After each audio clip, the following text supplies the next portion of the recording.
요한복음 2장 11절을 읽습니다. 예수께서 이 첫 표적을 갈릴리 가나에서 행하여 그의 영광을 나타내심에 제자들이 그를 믿으니라. 아멘. 가나의 혼인잔치라는 제목입니다. 예수님이 나다나엘과 대화를 나눈 지 사흘 후에 일어난 일입니다. 갈릴리의 가나에 혼인 예식이 있었습니다. 예수님의 어머니 마리아가 그 자리에 있었고 예수님과 그의 제자들도 초청을 받았습니다.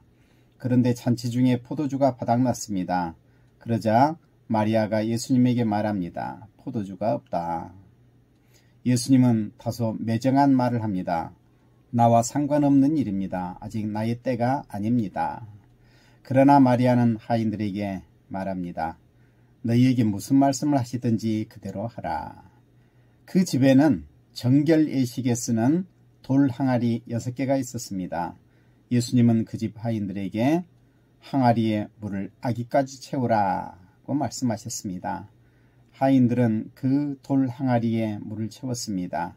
그러자 예수님이 다시 말했습니다. 연회장에게 갖다 주어라. 연회장은 물로 만든 포도주를 맛보았지만 이 포도주가 어디서 났는지 알지 못했습니다. 그래서 신랑을 불러서 말했습니다. 사람들은 먼저 좋은 포도주를 내주고 취한 후에는 낮은 것을 내놓는다. 그런데 그대는 지금까지 좋은 포도주를 두었구나. 예수님이 물로 만든 포도주의 질이 참 좋았다는 것을 알 수 있습니다. 예수님이 갈릴리 가나에서 물로 포도주를 만드는 놀라운 기적을 일으키셨습니다. 이것이 예수님이 일으킨 기적 중 첫 번째 일입니다. 이는 예수 믿는 사람이라면 다 알고 있는 기적입니다. 예수님의 전능하심을 믿는 그리스도인은 이를 거부감 없이 받아들입니다. 예수님은 창조주이시기 때문입니다. 그러나 일반적으로는 믿지 못하겠지요. 이는 연금술만큼 불가능한 일입니다. 고대로부터 사람들은 다른 물질을 금으로 만드는 것을 연구해왔습니다. 이것을 소위 연금술이라고 합니다. 그 연금술을 성공한 일은 없습니다. 오늘날은 과학이 발달하여 핵융합과 충돌을 통해서 다른 물질을 금으로 만들 수 있다고 합니다. 그러나 거기에는 엄청난 장치와 비용이 필요합니다. 그렇게 만드는 금보다도 더 많은 비용이 들어가는 것이죠. 사람들은 이 요한복음에 나온 내용의 초점을 예수님의 기적에 맞춥니다. 예수님은 물로 포도주를 만드셨습니다. 그러니 예수를 믿어 이런 기적을 구하라고 합니다. 한참 어떤 전도 집회에서는 성령의 놀라운 역사가 일어났다고 말했습니다. 그 중 하나는 이 집회에 참여하여 아말감으로 치료받은 이가 금리로 바뀌었다고 주장하기도 했습니다. 사람들은 이런 일에 열광하면서 따랐습니다. 그러나 이것은 우리의 신앙과는 전혀 상관없는 것입니다. 그저 종교성에 의한 것이라고 할 수 있겠지요. 어떤 사람들은 이 말씀을 이렇게 받아들입니다. 우리의 인생은 맹숭맹숭한 물과 같다. 그런데 예수님은 우리의 삶에 개입하신다.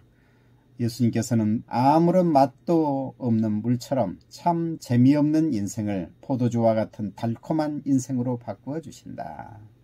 이렇게 말합니다. 참으로 쉽고 감동이 되는 것 같습니다. 그러면 사람들은 은혜를 받았다고 말합니다. 물이 포도주로 바뀌는 그 놀라운 변화처럼 주님은 우리의 삶을 변화시키는 분이라는 것입니다. 그러나 그런 해석은 핵심을 벗어난 것입니다. 또 이렇게 말하는 사람도 있습니다. 포도주가 떨어진 것은 기쁨의 상실이다. 인생의 기쁨을 되찾아주는 분이 예수님이다. 이런 말도 어느 정도는 맞으나 핵심은 그것이 아니겠지요. 사람들은 자기의 마음을 알아주고 또 그 마음을 터치하면 그것을 은혜라고 생각합니다. 자기의 답답한 심정을 알아주고 우울감에 젖어 있는 것을 알고 그 마음의 기쁨을 되찾게 해주면 은혜라고 생각합니다. 그것을 부인하는 것은 아니지요. 우리의 복음에 그런 부분이 분명히 있습니다. 그러나 마음의 감동이 은혜는 아닙니다. 하나님의 은혜는 우리를 향한 포괄적인 구원의 역사를 의미합니다. 그러면 왜 이 첫 번째 기적이 혼인잔치의 기적일까? 그리고 예수님은 왜 물로 포도주를 만드셨을까 하는 것입니다. 예수님의 구원 사역을 설명하기 위해서 이 혼인잔치보다 더 좋은 소재는 없습니다. 에베소서 6장에 보면 아내는 남편에게 복종해야 하고 남편은 아내를 사랑해야 한다고 말합니다. 그리고 덧붙이는 말이 내가 그리스도와 교회에 대하여 말하노라 라고 했습니다. 신랑과 신부의 혼인을 통한 계시가 많습니다. 사람 사이에 있는 모든 막힌 담을 허물고 가장 친밀한 상태를 이루는 것을 극적으로 보여주는 것이 신랑 신부의 결혼입니다. 아가서를 보면 전체적으로 이 신랑과 신부의 사랑에 대하여 노래하고 있는 것을 볼 수가 있습니다. 이사야서 62장 5절에도 보면 신랑이 신부를 기뻐함같이 내 하나님이 너를 기뻐하시리라고 했습니다. 마태복음 25장에서 예수님은 열처녀의 비유를 통해 우리가 신랑이신 그리스도를 어떤 태도로 맞을 것인가 하는 것을 가르쳐 주셨습니다. 요한계시록 19장에는 성도의 영원한 구원을 어린 양의 혼인잔치로 표현하고 있습니다. 요한계시록 21장에는 완성된 천국이 신부가 남편을 위하여 단장한 것 같다라고 표현합니다. 하나님과 우리가 이루는 가장 좋은 관계성의 표현이 바로 이 혼인 예식입니다. 그 가운데 포도주는 이로 인한 기쁨을 상징합니다. 하나님의 나라는 가장 기쁜 결혼식의 잔치와 같다는 것입니다. 지중해권 문화에서는 포도주를 물처럼 마십니다. 이로 인한 상징적인 의미가 많습니다. 예수님에게 있어서 포도주는 뗄 수 없는 관계입니다. 예수님의 첫 번째 기적이 물로 포도주를 만든 사건이지요. 그리고 예수님은 마지막 식사 때에 성찬 예식을 제정하시며 포도주를 나누어 주십니다. 그리고 이것은 죄의 사함을 얻게 하려고 많은 사람을 위하여 흘리는 바 나의 피 곧 언약의 피니라 라고 말씀하십니다. 이 가나 혼인잔치의 이야기는 예수님의 사역에 대한 상징적인 사건입니다. 이 가나의 혼인잔치에서 신랑과 신부는 주인공이 아닙니다. 예수님이 말씀하신 10처녀의 비유에서 신부의 들러리 10명이 신부처럼 묘사되어 있는 것을 볼 수가 있습니다. 곧 슬기로운 5처녀와 미련한 5처녀입니다. 신부는 나오지도 않습니다. 그러니까 이 혼인잔치라는 사건만 빌어왔을 뿐 예수님을 믿어서 영적인 관계를 맺는 성도들을 10처녀에 비유하고 있는 것입니다. 이 본문도 마찬가지입니다. 이 포도주는 기쁨과 풍요, 이스라엘의 번영의 상징입니다. 예수님은 십자가에서 바로 이 포도주 색깔의 피를 흘려 그를 믿는 백성에게 생명을 주십니다. 예수님은 이 가나의 기적을 통해 새로운 시대가 왔음을 선포하시는 것입니다. 혼인잔치에서 포도주가 떨어진다는 것은 그만큼 주인이 성의가 없다는 말이 되겠지요. 그뿐 아니라 미신적으로 이 결혼 생활은 불행할 것이라는 좋지 못한 징조로 해석이 되어집니다. 마리아는 이에 혼인집을 걱정합니다. 그러나 걱정하면서도 예수님이 이를 해결할 능력이 있다고 기대합니다. 예수님이 때가 이르지 않았다고 하신 것은 십자가를 통한 진정한 영광을 보일 때는 아직 아니다라는 의미입니다. 그러나 예수님은 물로 포도주를 만드셨습니다. 11절의 말씀을 다시 읽어봅니다.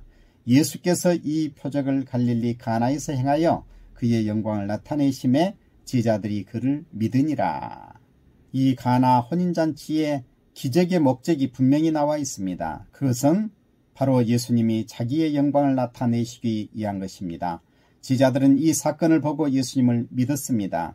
그러나 때가 이르지 않았기 때문에 이를 통한 오해도 따라왔습니다. 종교적으로, 신비적으로, 기복적으로 기적과 물질적 풍요를 바라는 잘못된 신앙에 빠지거나 또는 여기에 나온 종들의 순종을 강조하여서 무조건적인 복종을 강요하는 그런 잘못을 범하거나 또는 사람의 어떤 감성을 은혜로 여기는 잘못을 범할 수도 있습니다.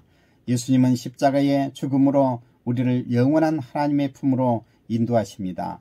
이 예수님을 알고 믿으면 그 외의 복은 모두 자연스럽게 따라옵니다. 이 땅에서 누리는 작은 복은 말할 것도 없고 영원한 나라에서 영원히 누릴 복이 우리에게 임하는 것입니다. 우리는 예수 그리스도의 십자가의 보혈로 하나님과의 이 깊은 사랑의 교제를 나누고 영원한 하나님의 나라를 누리며 살게 될 것입니다. 기도합니다. 거룩하신 아버지 하나님 감사합니다. 귀한 은혜의 말씀을 허락하여 주시니 감사합니다. 가나의 혼인잔치 기적을 통하여 우리에게 은혜 주셔서 예수님이 우리의 구원자임을 알게 하여 주시니 감사합니다.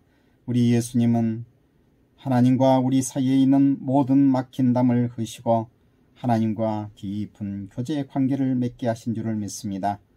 이를 위하여 포도주 빛깔의 그 귀한 피를 흘리신 줄을 저희들이 분명히 압니다.